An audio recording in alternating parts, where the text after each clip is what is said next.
හැමෝටම welcome back to Mr. Bats YouTube channel. ඔයගොල්ලෝ මේ එකතු වෙලා ඉන්නේ අපි බදුල්ලට ගිහපු ට්‍රිප් එකේ 3 වෙනි කොටසත් එක්ක. මට මේ කොටස ගේන්න ටිකක් පරක් වුණා මගේ එක්සෑම් වල කටයුතුත් එක්ක. ඒකට මුලින්ම හැමෝගෙම සමාව ඉල්ලනවා. අපි දෙවෙනි කොටස නැවැත්තුවේ නාරංගලට යන ගමන්. එහෙනම් අපි බලමු එතනින් එහාට අපිට මොකද වුනේ කියලා.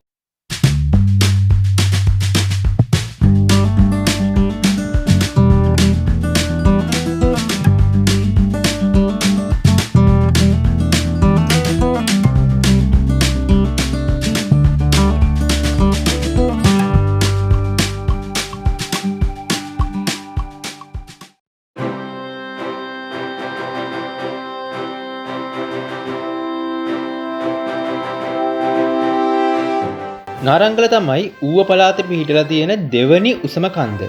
මීටර් 1527ක්. එහෙම නැත්නම් ආසන්න වශයෙන් අඩි 5010ක් විතර මේ කන්ද උසයි කියලා තමයි කියන්නේ. ඒ වගේම ඇල්ලේ ඉඳන් ඕගොල්ලෝ එනවා නම් ඇල්ල නගරේ ඉඳලා කිලෝමීටර් 28මාරක් වගේ දුරක් එන්න ඕනේ. අපි නම් ආවේ බදුල්ලේ ඉඳලා. ඉතින් මේ කන්ද උඩට නැග්ගහම මුළු බදුල්ල පලාතම පේනවයි කියලා තමයි කියන්නේ. අපි බලමු ඇත්තට මෙහෙමද කියලා. උඩට නැගගෙන යන්න.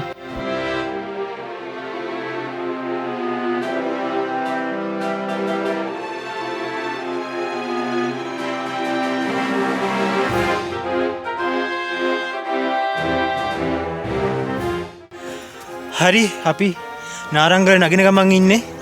අපි දැන් ටික දුරක් නැග්ගා. ලස්සන්ට වටේ පේනවා. අර මේ කැමරාව අනිත් පැත්ත හරවන්න විදිහක් නැහැ. ඔයාලට පේන ලස්සනට වටපිටාව මුළු ටවුන් එකම පේනවා.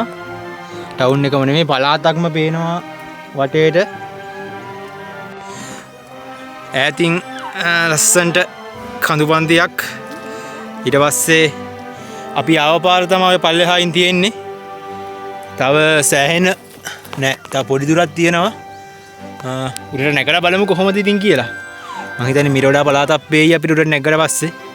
අර කඳු පන්තිය නම් මං කිව්වා කියන්නේ ලස්සනට ලයින් එකට වටේට තියෙනවා. ඉස්සරහට ගිහිල්ලා බලමු. අපි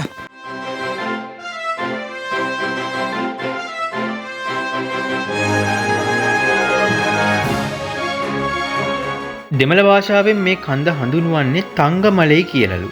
ඒකේ සිංහල තේරුම තමයි රත්තරන් කන්ද. එහෙම නැත්නම් ඉංග්‍රීසියෙන් ගත්තොත් ගෝල්ඩන් මවුන්ටන් කියලා. මේ නම වැටිලා තියෙන්නේ මේ කන්ද ආවරණය කරගෙන ඉන්න රත්තරන් තනකොළ නිසා කියලා තමයි කියන්නේ. කතාවක් තියෙනවා ඉස්සර වලගම්බා රජුරෝ මේ කන්ද එතුමාගේ බලකොටුවක් විදිහට පාවිච්චි කළා කියලා. ඒක ඇත්ත නැත්නම් මං හරියටම දන්නේ නැහැ. විශේෂයෙන් කියන්න ඕනේ මේක ලේසි ගමනක් නෙමෙයි සෑහෙන දුෂ්කරයි. හදිස්සියේ හරි කකුල පැටලිලා පල්ලෙහාට වැටුනොත් එහෙම කෑලි තමයි අහුලන්න වෙන්නේ. ඒ හින්දා එන කෙනෙක් ඉන්නවා නම් පරිස්සමෙන් එන්න. හැබැයි උඩට ආවහම මාර ලස්සන දර්ශනයක් වටේටම බලා ගන්න පුළුවන් වෙනවා. ගොඩක් අය කූඩාරම් ගහලා රෑ එලි කරන්නත් මේ කන්දට එනවා. සාධාරණයි මොකද මුළු පළාතම රෑට ලස්සනට පේනවා ඇති. ඉතින් එන කෙනෙක් ඉන්නවා නම් ආරක්ෂාවට දේවල් අරගෙන ඉන්න, වතුර එහෙම අනිවාර්යෙන් අරගෙන ඉන්න. හැබැයි ඕගොල්ලෝ උඩට නැගපු මහන්සියට අනිවාර්යයෙන්ම සබාදහම විසින් හොඳ සාධාරණයක් ඉටු කරනවයි කියලා ඕගොල්ලන්ට උඩට නැග්ගාම තේරෙයි.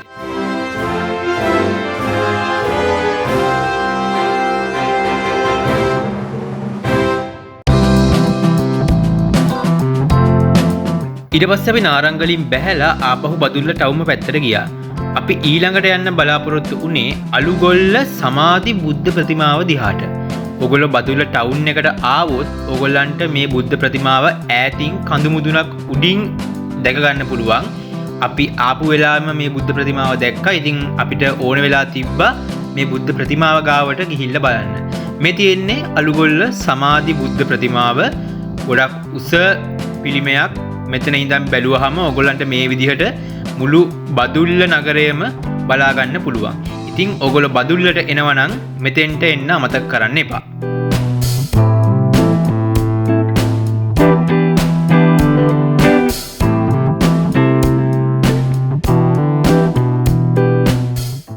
අපි පාලම උඩින් ඇවිදගෙන එනකොට දැක්කා පල්ලෙහා බල්ලෙක් පීනනවා.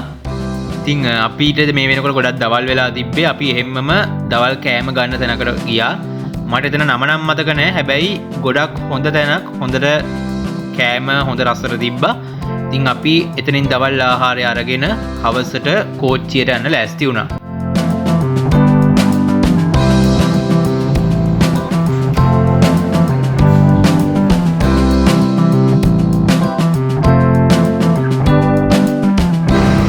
හරි අද 2024 9 මාසේ 4 වෙනිදා වෙලාව දැන් 6යි කාලෙ විතර ඇති.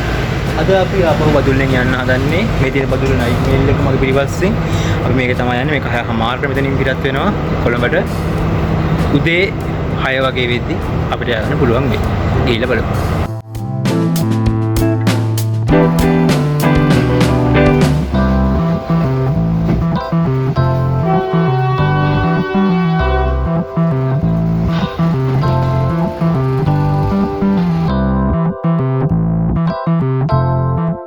කෝච්චිය වැඩි පරක්කුවක් නැතුව බදුල්ලෙන් පිටත් වුණා. මේක රාත්‍රියේ යන ගමනක් නිසා අපි බදුල්ලට එද්දි දවල් දැකපු ලස්සන පරිසරය අපිට කොහොමවත්ම දැක ගන්න පුළුවන් වුණේ නැහැ. හැබැයි ඈතින් තියෙන ගෙවල් වල ඊට අමතරව ගොඩනැගිලි, හෝටල් වගේ දේවල් වල තියෙන විදුලි ආලෝකයත් එක්ක සමහර තැන්වලදී බොහොම ලස්සන දර්ශනයක් බලා ගන්න පුළුවන් වුණා. ඒ වගේම ඔයගොල්ලෝ මේ වීඩියෝ එකේ ඉස්සරහට රැඳිලා හිටියොත් ඔයගලන්ට බලා ගන්න පුළුවන් ලංකාවේ කොළඹ බදුල්ල දුම්රිය ගමනේදී විතරක් දැක ගන්න පුළුවන් වෙන ගොඩක් දුර්ලභ දර්ශනයක්. ඉතින් ඒ හින්දා වීඩියෝ එකේ අනිවාර්යෙන්ම ඉන්න අපි බලමු මේ මොකද්ද කියලා.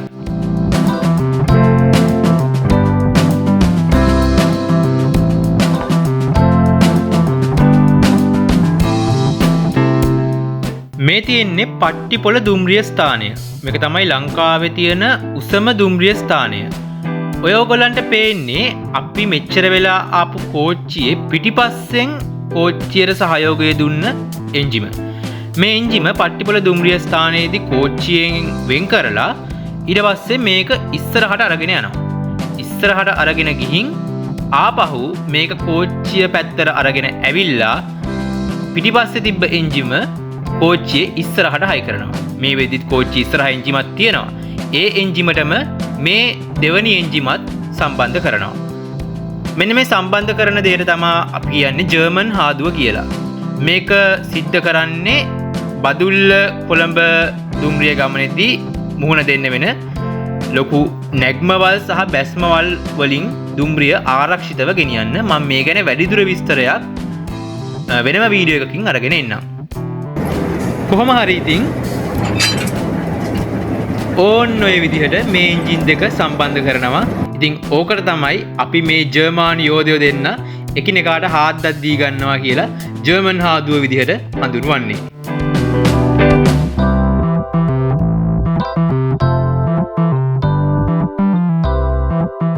නයිට් මේල් එක ඉතින් රෑ පුරා එන හින්දා හැමෝම වගේ නිදාගෙන තමා හිටියේ. අපි ආවේ මෙන්න මේ පෙට්ටියේ. ඉතින් කෝච්චියේ විස්තරේ නම් ඔච්චර තමයි.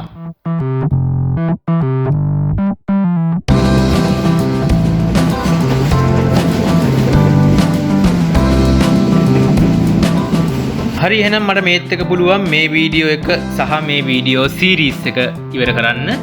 මට කලින් කිව්වා වගේම පොඩ්ඩක් පරක් වුණා මේ වීඩියෝ එක ගේන්න. ඒකට හැමෝගෙම සමාව ඉල්ලනවා. එහෙනම් අපේ බදුල්ලේ ට්‍රිප් එක මෙතනින් ඉවරයි. අපි බදුල්ලෙන් හවස 6:00ට පිටත් වෙලා උදේ 8 වගේ වෙද්දි කොළඹ කොටුවට ආපහු ආවා. එහෙනම් මතක ඇතුව මේ වීඩියෝ එක ලයික් කරන්න සහ මොකක් හරි කමෙන්ට් එකක් දාගෙන යන්න අමතක කරන්න එපා. ඒ වගේම ඔයගොල්ලන්ගේ යාළුවන්ටත් බලන්න මේ වීඩියෝ එක ෂෙයා කරන්න. channel එක subscribe කරලා නැත්නම් අනිවාර්යෙන් මතක් කරලා subscribe කරන්න. එහෙනම් තවත් ලස්සන බ්ලොග් එකකින් හම්බ වෙමු. හැබැයි මං හිතන්නේ ඊට කලින් මට අර කලින් මං කිව්ව අලුත් වීඩියෝ සීරීස් එක පටන් ගන්න පුළුවන් වෙයි. එහෙම වුණොත් අපි ඒ වීඩියෝ එකෙන් හම්බ වෙමු. එහෙනම් හැමෝටම සුබ දවසක්. ජය වේවා.